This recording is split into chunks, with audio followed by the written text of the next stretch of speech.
지금부터 4월 15일 온라인 수요 예배를 시작하도록 하겠습니다.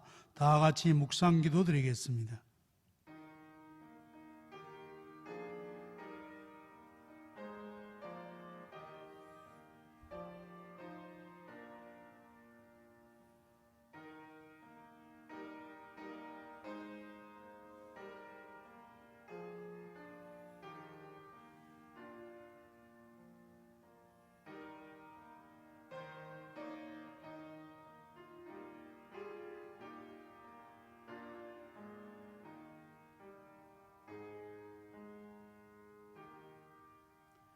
찬송가 170장 내 주님은 살아계셔 다 같이 부르겠습니다.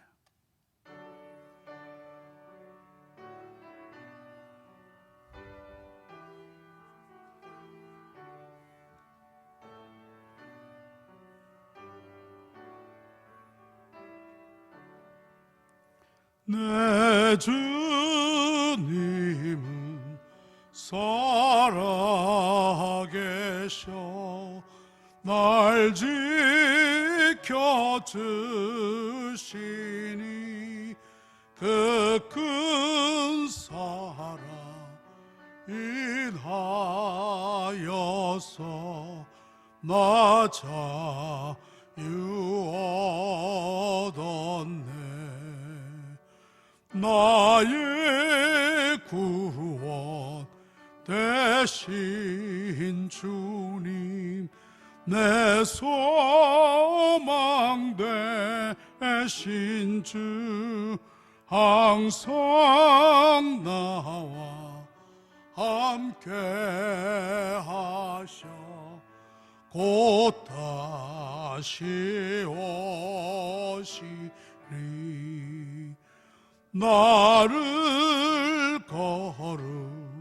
거룩하게 하려 주 나를 부르니 주의 은혜 내게 넘쳐 주 뜻을 이루리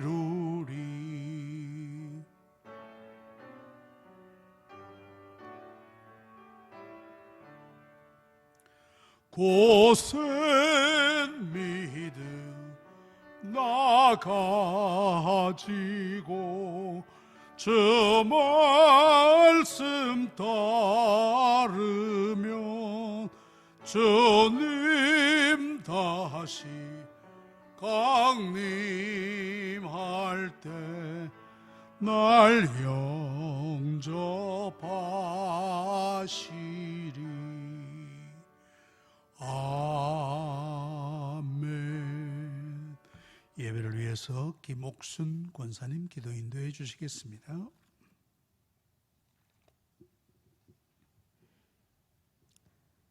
그러나 이제 그리스도께서 죽은 자 가운데서 다시 살아나사 잠자는 자들의 첫 열매가 되셨도다. 사망 권세를 이기시고 부활하셔서 우리의 구원의 주가 되신 예수님께 찬양과 경배와 영광을 돌리나이다.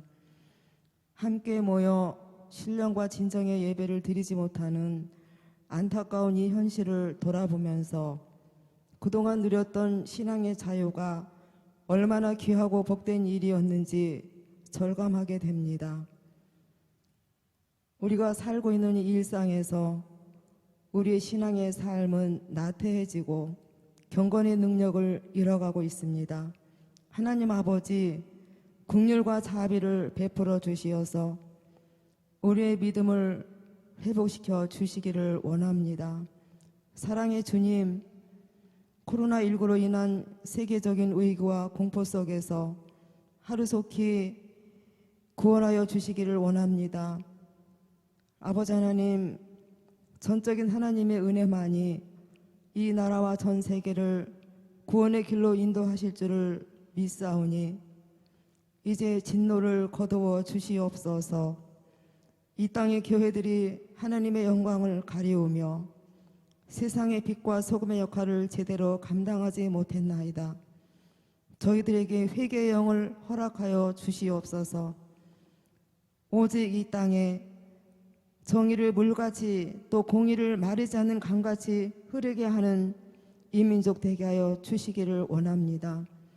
거짓의 영이 물러가게 하시고 정직과 신의가 살아나게 하여 주시옵소서. 그래서 정의로운 사회가 구현되기 위해 진정 나라와 국민을 생각하는 지도자들로 세움을 받게 하여 주시옵소서. 사랑의 주님, 영광교회 속해 있는 모든 성도들, 영유아부 어린 아기부터 장년에 이르기까지 한 심령도 연약하여지지 않게 지켜주시고 사회적 거리두기를 철저히 실천하며 건강한 모습으로 다시 만날 수 있기를 간절히 기도합니다. 슬픔은 당한 가정들에겐 위로를 허락하여 주시고 입원 중에 있는 성도들에게는 속히 치유의 은혜를 베풀어 주시옵소서. 코로나19로 인한 직간접적인 어려움을 겪고 있는 성도들이 있다면 지혜롭게 이 고난을 극복할 수 있는 힘을 주시고 감염자들을 치료하고 돕는 의료진들과 모든 관계자들에게 지치지 않도록 새 힘을 허락하여 주시옵소서. 우리 모든 국민들이 적극적인 협조자들이 다 될 수 있도록 주님 인도하여 주시기를 원합니다. 이 국난을 이겨내고 이 나라의 위상을 높여주심으로 말미암아 다시 한번 선교 국가로서의 사명을 감당하는 이 나라를 들어 쓰시는 놀라운 역사가 이루어지게 하옵소서. 이 시간 말씀을 들고 서신 안말긴 담임 목사님께 성령의 능력으로 붙들어 주시고 느슨해진 우리의 갈급한 심령에 단비와 같은 말씀으로 먹이시게 하시며 교회와 성도들을 위해서 간절히 간구하는 기도가 하늘 보좌에 상달되는 역사가 있게 하여 주시기를 간절히 원합니다.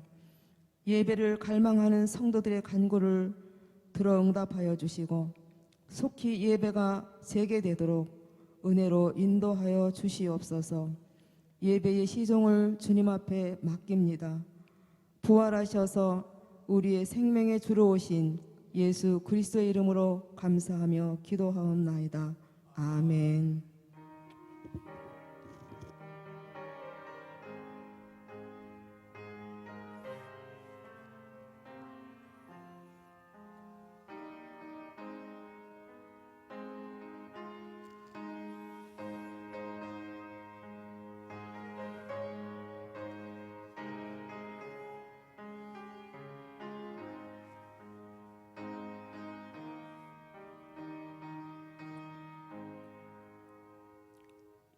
찬송가 325장 예수가 함께 계시니 다 같이 부르도록 하겠습니다.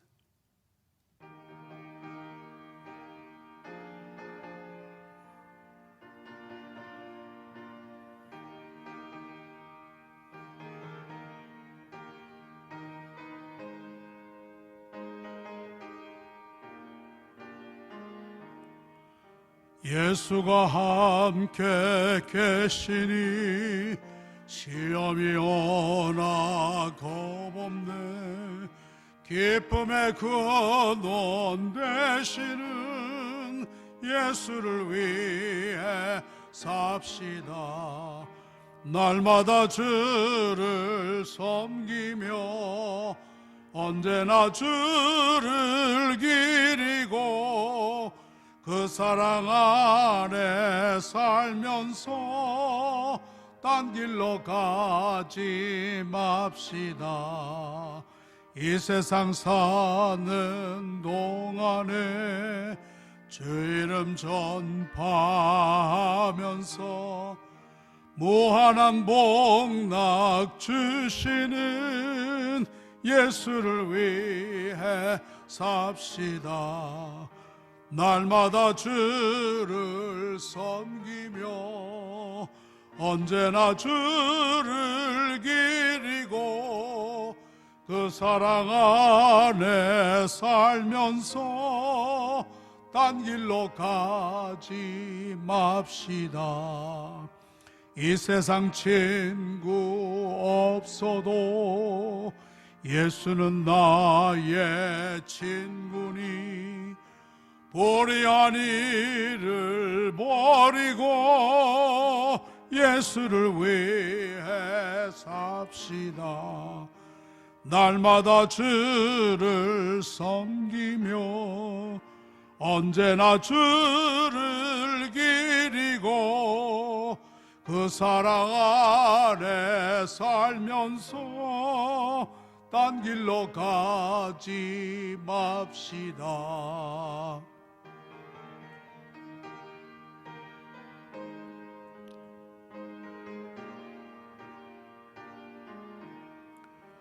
주께서 심판하실 때 잘했다 칭찬하리니 이러한 상급 받도록 예수를 위해 삽시다.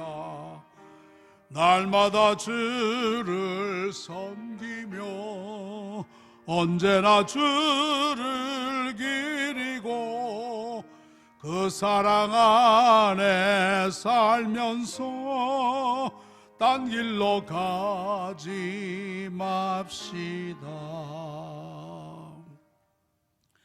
하나님의 말씀은 구약성경 이사야 제4장이 되겠습니다. 1절부터 6절 말씀을 봉독하겠습니다. 그날에 7 여자가 한 남자를 붙잡고 말하기를 우리가 우리 떡을 먹으며 우리 옷을 입으리니 다만 당신의 이름으로 우리를 부르게 하여 우리가 수치를 면하게 하라 하리라. 그날에 여호와의 싹이 아름답고 영화로울 것이요 그 땅에 솟아는 이스라엘의 피난한 자를 위하여 영화롭고 아름다울 것이며 시온에 남아있는 자 예루살렘에 머물러 있는 자 곧 예루살렘 안에 생존한 자 중 기록한 모든 사람은 거룩하다 칭찬을 얻으리니 이는 주께서 심판하는 영과 소멸하는 영으로 시온의 딸들의 더러움을 씻기시며 예루살렘의 피를 그 중에서 청결하게 하실 때가 됨이라. 여호와께서 거하시는 온 시온산과 모든 지폐 위에 낮이면 구름과 연기 밤이면 화염의 빛을 만드시고 그 모든 영광 위에 덮개를 두시며 또 초막이 있어서 낮에는 더위를 피하는 그늘을 지으며 또 풍우를 피하여 숨는 곳이 되리라. 아멘. 오늘 이사야서 강의 4번째 시간입니다. 오늘 제목을 메시아의 날이라 그렇게 잡았습니다. 메시아가 오실 날이 있다는 것입니다. 오늘은 특별히 21대 국회의원을 뽑는 날이었습니다. 이제 투표가 다 마친 줄로 압니다. 코로나19의 어려운 가운데서도 투표하시느라 수고를 하셨습니다. 아무쪼록 성실하고 신실한 일꾼들이 이 나라를 이끌어갔으면 좋겠다 하는 그런 꿈을 갖게 됩니다. 이사야서를 이렇게 말씀합니다. 구약의 복음서라 그렇게 부릅니다. 그만큼 이사야서 안에는 복음에 대한 예언적 말씀이 많다는 것입니다. 우리가 대개 생각하기를 구약은 율법이다. 구약은 율법이고 신약만이 복음이다. 이렇게 나누어서 생각하는 경우가 많은데 이것은 그렇게 합당한 것은 아닙니다. 이사야서 안에는 그야말로 빛나는 복음이 보석처럼 박혀 있다라고 볼 수 있습니다. 여러분들 그 다이아몬드나 이런 그 보석을 캘 때 그 주변에 많은 원석들이 있지 않습니까?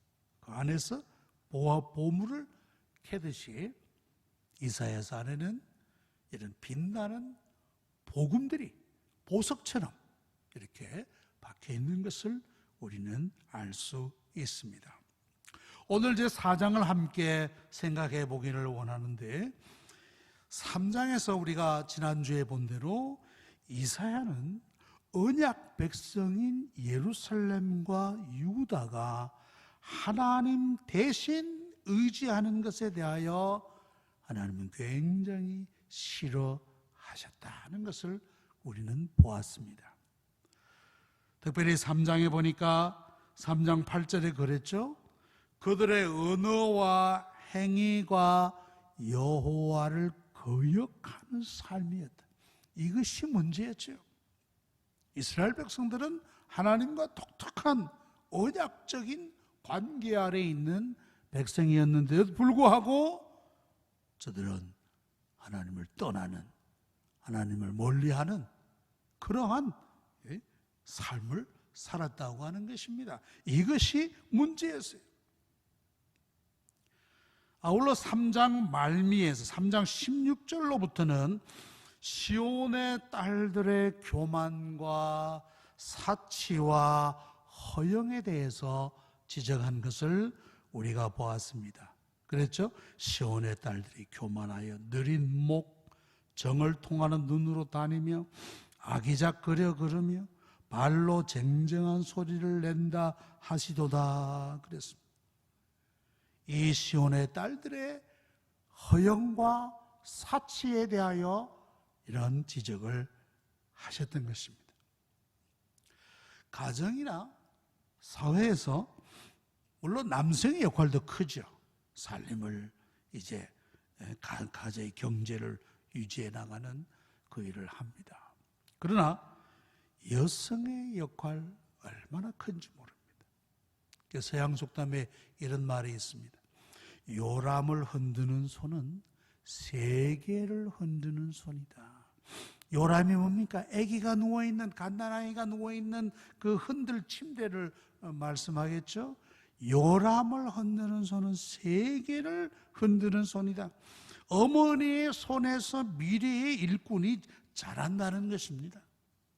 그런데 여성들이 사치와 허영에만 눈떠 있다면 그 사회와 가정이 어떻게 되겠습니까? 이렇게 예루살렘과 유다의 여성들의 문제를 지적하였던 것입니다. 그러면서 그 연장선에서 이사야 4장이 계속되고 있는 것을 볼 수가 있습니다. 4장 1절에 뭐라고 했습니까? 그날에 7 여자가 한 남자를 붙잡고 말하기를, 즉 7 여자가 한 남자를 붙잡고 결혼을 청한다는 말씀입니다. 이게 무슨 의미냐? 그만큼 남자들이 희소해졌기 때문이라고 하는 말씀입니다. 왜 그렇습니까? 이제 바벨론이 침략하고 그 전쟁으로 말미암아 수많은 전사자들이 일어날 것입니다. 그 대부분의 전사자들이 누구겠습니까? 남자죠, 남자. 그러니까 남자들이 희소해지는 그런 때가 올 것이라는 것입니다. 그래서 7 여자가 한 남자를 붙잡고 결혼을 청하였다는 말씀입니다. 우리나라도 6.25 전쟁 후에 얼마나 많은 전쟁 미망인들이 생겼습니까? 그래서 곳곳에 모자원이라는 시설들이 있었습니다. 전쟁 미망인들을 이렇게 살 수 있는 그런 근거지였죠. 모자원이라. 유대인들은 자식이 없다, 이걸 굉장한 수치로 여겼습니다. 결혼도 안 해, 자식도 없어. 이것은 여성으로서 견딜 수 없는 수치라는 것입니다. 그래서 무리해서라도, 그야말로 결혼 쟁탈전을 벌여서라도 한 남자, 7 여자가 한 남자를 붙들고 내가 살리면 내가 책임질 테니 결혼하자, 그 얘기예요. 4장 1절에 나오는 이 말씀인 것입니다. 이것이 무엇을 의미하겠습니까?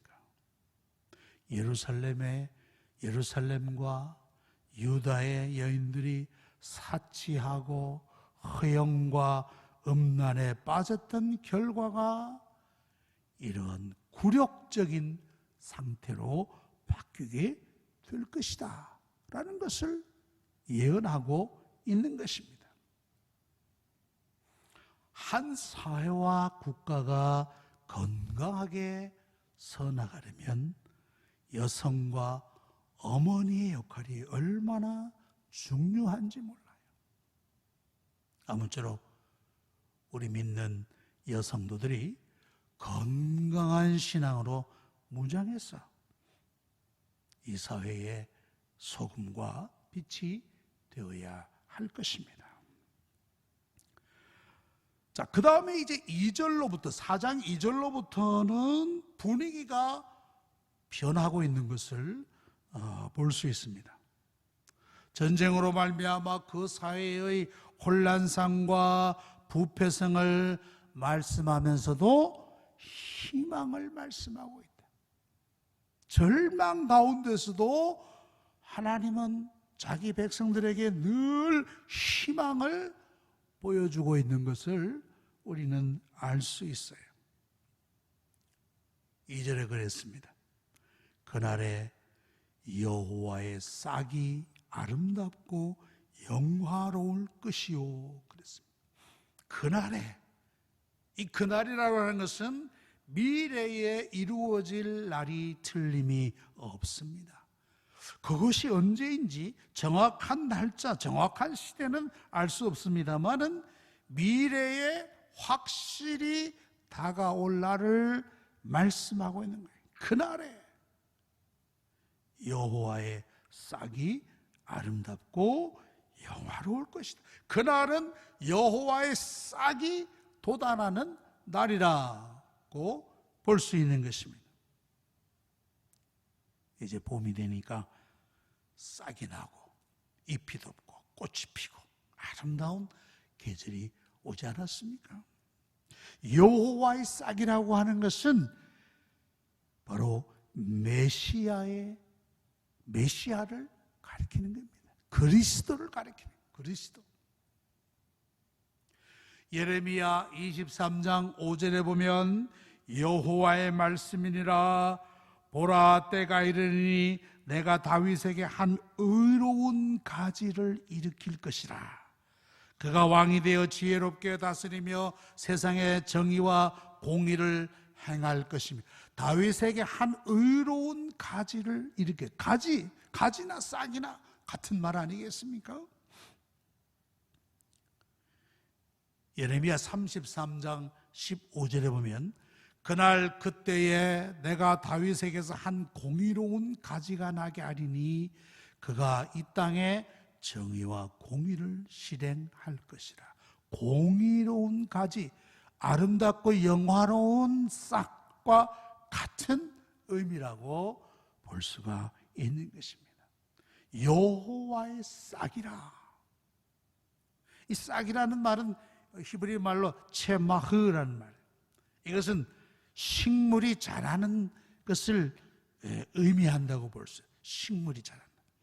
식물이 자랄 때 어떻습니까? 생명이 있고 활력이 있지 않습니까? 이제 곧 씨를 뿌리고 모종을 심을 때가 되었습니다. 고추 모종을 심어 놓으면 얼마나 싱싱하게 자랍니까? 비가 오고 물을 주면 그것이 잘 자라나서 꽃을 피우고 열매 맺는 것을 볼 수 있어요. 그 식물의 생명력, 활력. 여기 여호와의 싹이라고 하는 것은 이처럼 여호와의 생명력, 활력을 보여주는 메시아를 여기에서 말씀하고 있는 것입니다. 자, 이렇게 우리가 이 싹이라는 그 본질을 규명해 보았는데, 그런 의미에서 이것은 무슨 의미가 되겠는가?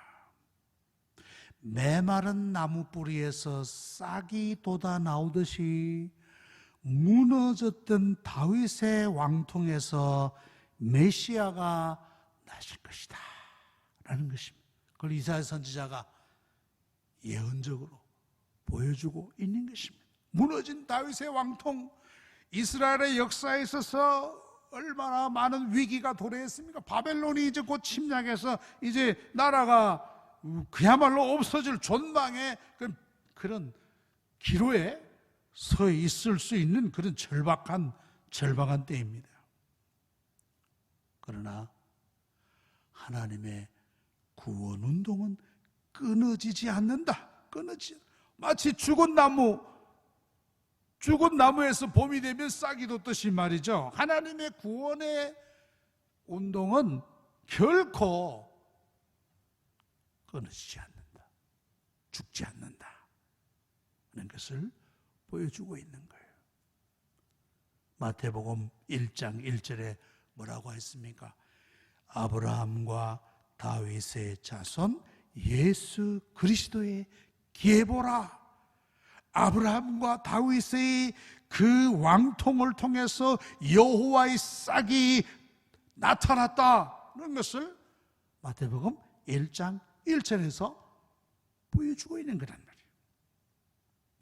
정말 메마른 싹, 다 없어져 버린 듯한, 다 죽어버린 듯한 그러한 곳에서 새로운 푸르고 아름다운 싹이 돋아난다.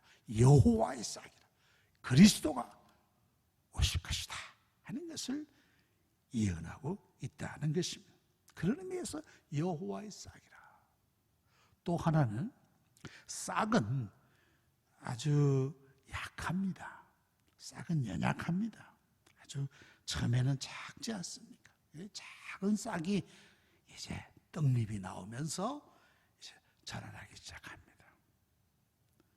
메시아가 처음 오셨을 때 연약한 인간의 모습으로 오셨어요. 위풍당당한 무슨 큰 거인의 모습으로 오신 게 아니지 않습니까? 작고 연약한, 마치 그야말로 어린 싹과 같이 오셨다는 사실이 베들레헴 마구간에 초라하게 나셨어요. 이사야 53장 이전에 보면 그는 주 앞에서 자라나기를 연한 순 같고 마른 땅에서 나온 뿌리 같아서 고운 모양도 없고 풍채도 없은즉 우리가 보기에 흠모할 만한 아름다운 것이 없도다. 우리가 보시기에 이야 멋있다, 이야 저만한 인물이면 뭔가 하겠어, 그러지 않습니까? 사람을 볼 때 그런 거 없다. 고운 모양도 없고 풍채도 없다. 가끔 예수님을 그린 그림을 보느라면 노란 머리에 우뚝 솟은 코, 깊은 눈, 인자한 그 모습, 그 화가의 상상에서 나온 사물입니다. 화가의 상상이 그려놓은 거예요. 그리스도는 고운 모양도 없고 풍채도 없고 우리 보기에 흠모할 만한 것이 하나도 없다. 싹은 작고 연약한 그러한 모습인 것입니다. 그러나 그 싹이 자라고 피어날 때 어떻습니까? 오늘 말씀에 4장 2절에 그날에 여호와의 싹이 아름답고 영화로울 것이라. 그 싹이 피어날 때 아름답고 영화로울 것이다. 저희 사택 위쪽에 북한산 둘레길이 있습니다. 그게 벚꽃나무 3그루가 있는데 한 수령이 한 100년쯤 되지 않을까 그렇게 생각돼요. 지금 아주 만개한 상태인데 얼마나 아름다운지 몰라요. 그 3그루의 그 나무가 벚꽃을 피웠는데 너무너무 아름다운 모습을 보여주고 있어요. 그처럼 여호와의 싹이 아름답고 영화로울 것이라. 그 땅에 솟아는 이스라엘의 피난한 자를 위하여 영화롭고 아름다운 것이라. 그렇게 말씀했습니다. 장차 그리스도로 말미암아 오게 될 세상의 영광을 예언하는 것이다 라는 것입니다.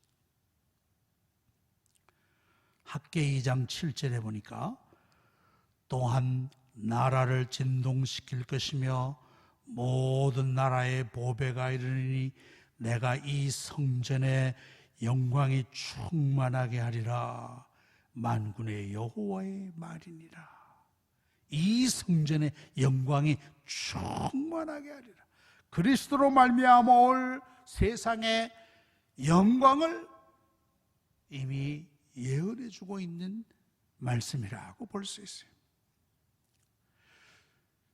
경건한 시몬이 아기 예수님을 성전에서 만납니다. 만나서 아기를 안고 하나님을 찬송하며 이렇게 말하지 않았습니까? 누가복음 2장 28절로부터 32절에 보면 주제여 이제는 말씀하신 대로 종을 평안히 놓아주시는도다. 내 눈이 주의 구원을 보았사오니 이는 만민 앞에 예비하신 것이요 이방을 비추는 빛이요 주의 백성 이스라엘의 영광이니이다 라고 아기 예수를 품에 안고 찬양했어요. 하나님이 만민을 위하여 만민 앞에 예배하신 그리스도, 이방을 비추는 빛이다, 이스라엘의 영광이다 하면서 그리스도를 찬양했던 모습을 볼 수 있습니다. 복음을 일찍이 받아서 복음을 꽃피운 민족이 있는가 하면 우상 숭배에 아직도 젖어 있는 나라들이 있습니다. 그러니까 세계의 어떤 정신적인 문명, 과학적인 문명 이런 것들을 선도해가는 나라들과 아직도 우상 숭배에 빠져 있는 나라들을 보면 너무나도 현격한 차이가 있는 것을 볼 수가 있어요. 세계에서 선도적으로 앞서가는 나라들을 보면 거의가 다 복음의 영향력 아래 있는 나라들이다 하는 것을 우리는 알 수 있습니다. 아마 그 가운데 한 나라를 들라 하면 우리나라가 아니겠나 저는 그렇게 생각합니다. 150년 전만 해도 고요한 아침의 나라, 유교의 강력한 영향력 아래 있던 그런 나라 아니었습니까? 그런 나라가 복음을 받음으로 말미암아 얼마나 변했습니까? 복음으로 말미암아 이 나라가 얼마나 바뀌었는지 정신적으로, 영적으로, 경제적으로 이번 코로나19를 효과적으로 예방했다고 전 세계가 놀라서 대한민국을 다시 한번 쳐다보고 있어요. 이야, 저 나라는 어떤 나라냐? 우리나라는 막 이 사재기를 해가지고 슈퍼에 먹을 게 없단 말이에요. 휴지가 다 떨어지고 생수가 다 떨어지고. 그런데 한국은 전혀 그렇지 않아요. 이야, 저 나라 굉장하네. 여러분들, 우리나라가 세계 경제 11위의 경제대국, 11위. 그리고 세계 규모 6위, 수출 규모 6위의 나라, 6위. 대단한 거죠. 대단한 거. 이 자그마한 이 작은 나라가 말이에요. 나 높은 시민의식, 시민정신, 또 질서의식, 또 남을 배려하는 정신, 이런 것들이 뛰어나다고 세계가 지금 우리 대한민국을 보고 주목하고 있단 말이에요. 그런데 그 안에 누가 있겠습니까? 그 안에 누가 있습니까? 바로 하나님의 백성들이 있다는 것이 하나님의 백성.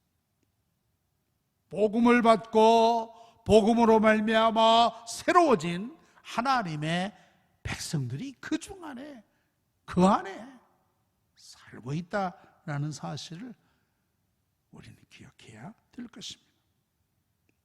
자, 이렇게 여호와의 싹이 필 때, 즉 예수 그리스도의 영향 아래에 있게 되면 놀라운 하나님의 은혜와 복을 받는다는 것을 이사야 선지자는 이미 여기에서 우리에게 보여주고 있어요. 자, 어떤 복을 받느냐? 첫째로 거룩한 하나님의 백성이 된다는 말씀. 거룩한 하나님의 백성이 된다. 여러분들 3절에 보면 시온에 남아있는 자, 예루살렘에 머물러 있는 자, 곧 예루살렘 안에 생존한 자 중 기록된 모든 사람은 거룩하다 칭함을 얻으리라 그랬습니다. 거룩하다 칭함을 얻으리라. 하나님께서 자기 백성들을 거룩한 백성으로 인정해 주시고 불러주신다는 말씀입니다. 거룩이라고 할 말이 뭡니까? 구별된다. 구별된다. 하나님의 거룩하게 구별된 백성, 하나님의 거룩한 자녀로 삼아주신다는 것입니다. 하나님 뭐라고 하셨습니까? 내가 거룩하니 너희도 거룩하라고 하셨어요. 하나님의 백성은 생각과 행동과 모든 면에서 세상과 구별된 사람이 되는 세상과. 내가 모든 사람을, 예루살렘 안에 생존한 모든 사람을 거룩하다 칭함을 얻으리라. 거룩한 백성으로 내가 불러주겠다라는 말씀입니다. 우리가 늘 우리의 삶이 거룩하게 구별된 그런 삶을 살도록 우리가 늘 깨어 있어야 될 것입니다. 두 번째, 성령의 충만함을 받게 된다는 것입니다. 4절에 보십시오. 이는 주께서 심판하는 영과 소멸하는 영으로 시온의 딸들의 더러움을 씻기시며 예루살렘의 피를 그 중에서 청결하게 하실 때가 되면이라. 여기 영이 나옵니다. 영, 심판하는 영, 소멸하는 영, 분유마라고 해서 성령을 가리키는 거예요. 히브리서 9장 14절에 보니까 하물며 영원하신 성령으로 말미암아 흠없는 자기를 하나님께 드린 그리스도의 피가 어찌 너희 양심을 죽은 행실에서 깨끗하게 하고 살아계신 하나님을 섬기지 못하게 하겠느냐. 성령이 우리를 살아있는 그러한 존재로 만들어 주시겠다라는 말씀입니다.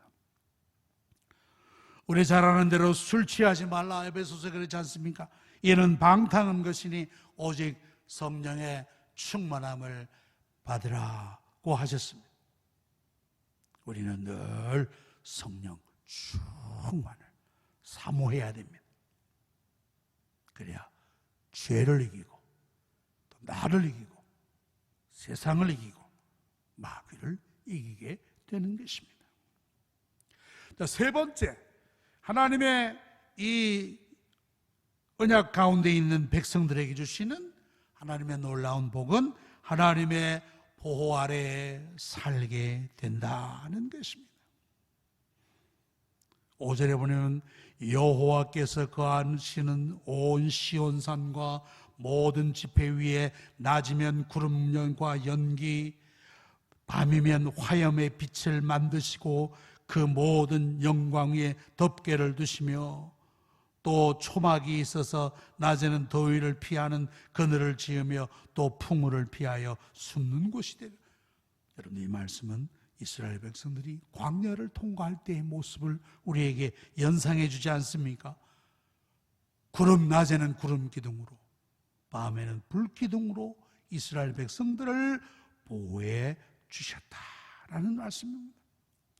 그처럼 하나님께서는 당신의 백성들을 보호하실 것입니다. 세상 끝날까지 내가 너희와 함께 하시겠다라고 약속하지 않았습니까?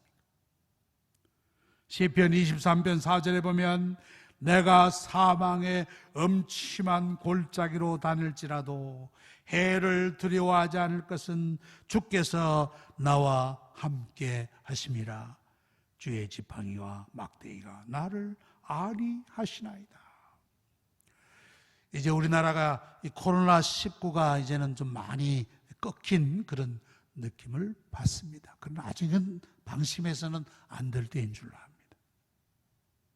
감사한 것은 그래도 우리 성도님들 가운데 아직은 이 코로나19로 말미암아 어려운 가운데 있는 성도가 없다는 사실을 참 감사합니다. 하나님께서 사망의 음침한 골짜기에서도 우리를 지켜주지 않았나 그렇게 생각합니다. 하나님의 보호 아래 하나님이 막대기와 지팡이가 되어 주신다라고 약속한 것입니다. 메시아의 날, 그날 여호와의 싹이 아름답고 영화롭게 이제 꽃피는 그날. 실은 우리는 그 날을 지금 살고 있다라고 볼 수 있는 것입니다. 오늘 이사야 4장을 보았습니다. 이사야는 구약의 복음서라고 하는 말이 있듯이 예수님의 복음이 이 안에서 분명하게 드러나 있습니다. 예수님 안에 사는 자, 메시아 안에 거하는 자는 하나님의 놀라운 약속, 축복, 그걸 보장해 주셨는데 지금 우리가 누리고 있는 셈입니다. 지금 우리가 그것을 받고 있는 셈입니다. 아무쪼록 이 은혜 아래 거하시면서 하나님이 주시는 풍성한 복을 받아 누리시는 우리 모든 성도님들이 되시기를 축원합니다. 네. 기도하겠습니다. 거룩하신 하나님 아버지, 일찍이 이사야 선지자를 통하여 메시아 그리스도께서 오실 날을 예언하여 주셨고 또 그 예언이 신실하게 이루어졌음을 믿습니다. 우리가 그 은혜 가운데 살게 됨을 진심으로 감사드립니다.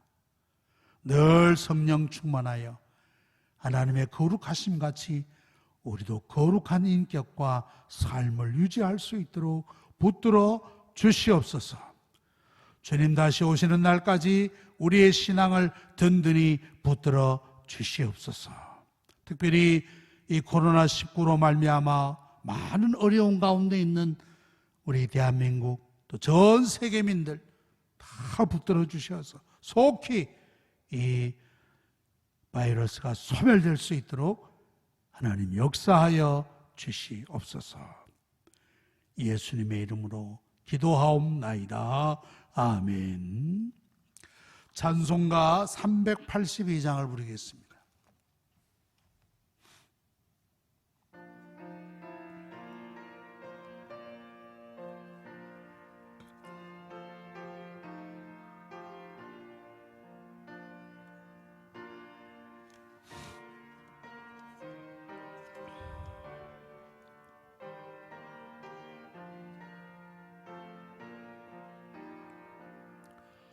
너 근심 걱정 말아라.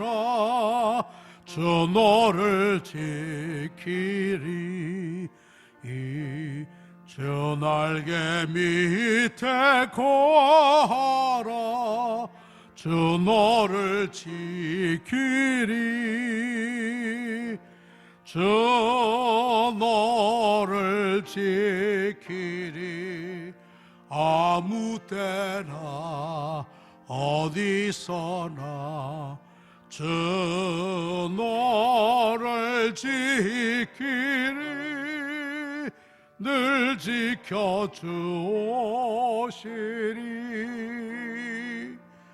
어려워 낙심될 때에 주 너를 지키리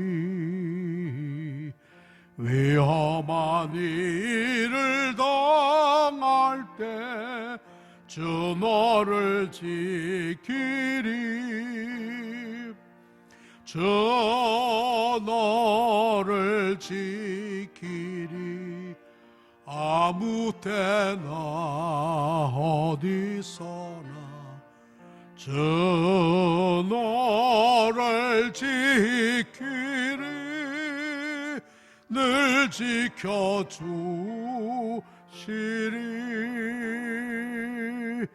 낯설 것 미리 아시고 주 너를 지키리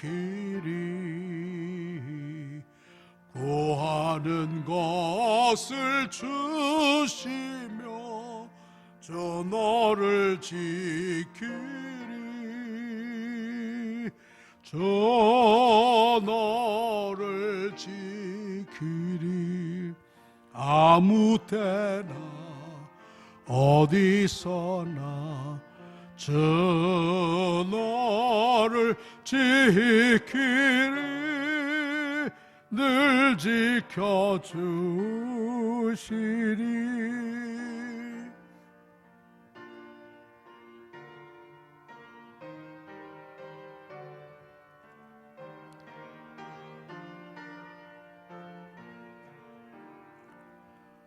어려운 시험 당해도 주 너를 지키리 구주의 품에 거하라 주 너를 지키리 주 너를 지키리 아무 때나 어디서나 주 너를 지키리 늘 지켜주시리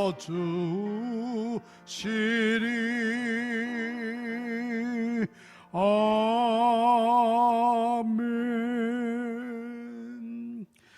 예배 안내를 드립니다. 다음 주일도 온라인 예배를 드립니다. 실황으로 11시에 드리겠습니다. 기계적인 그런 문제로 가끔 끊기는 그런 것도 있는데 여러분들이 기도 많이 해주셔서 끊기지 않고 잘 이어질 수 있도록 기도해 주시기 바랍니다.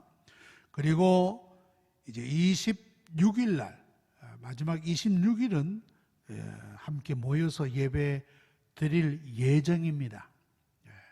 그렇게 하시고 준비해 주시면 감사하겠습니다. 중보기도대원 골방 릴레이 기도회 계속됩니다. 여러분들이 아마 매일 같이 기도의 제목을 받는 줄로 압니다. 그거 가지고 계속 기도해 주시면 감사하겠습니다. 그리고 김선동 집사님은 어제 퇴원하셨습니다. 건강하게 퇴원하셔서 감사하다고 연락을 또 해오셨습니다. 계속 위에서 기도해 주시면 감사하겠습니다. 다 같이 주기도문으로 수요 예배 마치도록 하겠습니다. 하늘에 계신 우리 아버지여, 이름이 거룩히 여김을 받으시오며 나라가 임하옵시오며 뜻이 하늘에서 이루어진 것 같이 땅에서도 이루어지이다. 오늘날 우리에게 일용할 양식을 주시옵고 우리가 우리에게 죄 지은 자를 사하여 준 것 같이 우리 죄를 사하여 주시옵고 우리를 시험에 들게 하지 마시옵고 다만 악에서 구하시옵소서. 대개 나라와 건세와 영광이 아버지께 영원히 있사옵나이다. 아멘.